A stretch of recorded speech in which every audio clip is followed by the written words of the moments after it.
ইরানের সর্বোচ্চ নেতা আয়াতুল্লাহ আলী খামেনি বলেছেন, তার দেশ যে কোনো নতুন সামরিক আক্রমণ মোকাবেলায় প্রস্তুত। তিনি হুমকি দিয়ে বলেন, ইসরায়েলের সঙ্গে ১২ দিনের যুদ্ধে ইরান যে জবাব দিয়েছে তার চেয়েও বড় আঘাত হানতে সক্ষম তার দেশ। এই সময় তিনি ইসরায়েলকে যুক্তরাষ্ট্রের বাঁধা কুকুর বা গৃহপালিত কুকুর বলেও আখ্যায়িত করেন। ভারতীয় সংবাদ মাধ্যম এনডিটিভির খবরে বলা হয়েছে, খামেনি বলেছেন, আমাদের জাতি মার্কিন যুক্তরাষ্ট্র এবং তাদের পালিত কুকুর ইসরায়েলি শাসনের শক্তির মোকাবেলা হওয়ার জন্য প্রস্তুত। এটি অত্যন্ত প্রশংসনীয় বিষয় হবে।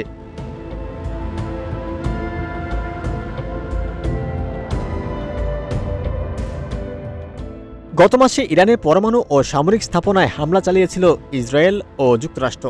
যদিও ইরান দাবি করে আসছে তাদের পরমাণু কর্মসূচি শান্তিপূর্ণ উদ্দেশ্যে।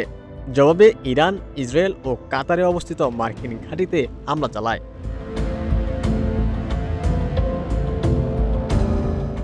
খামেনি বলেন, ইরান যে ঘাঁটিতে হামলা চালিয়েছে তা ছিল একটি অত্যন্ত সংবেদনশীল আঞ্চলিক মার্কিন ঘাঁটি এবং মার্কিন যুক্তরাষ্ট্র ও অন্যদের ওপর এর চেয়েও বড় আঘাত হানা সম্ভব।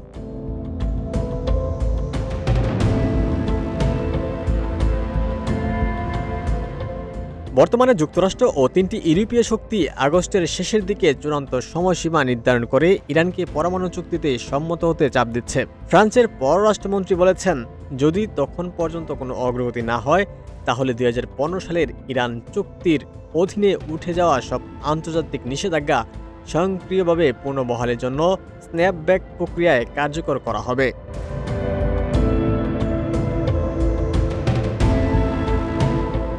তবে এরপরও ইরানের পার্লামেন্টে বুধবার এক বিবৃতিতে বলেছে, পূর্ব শর্ত পূরণ না হলে তেহরান যুক্তরাষ্ট্রের সঙ্গে পরমাণু আলোচনা পুনরায় শুরু করবে না। ইরানি স্টুডেন্টস নিউজ এজেন্সি এই বিবৃতি প্রকাশ করেছে।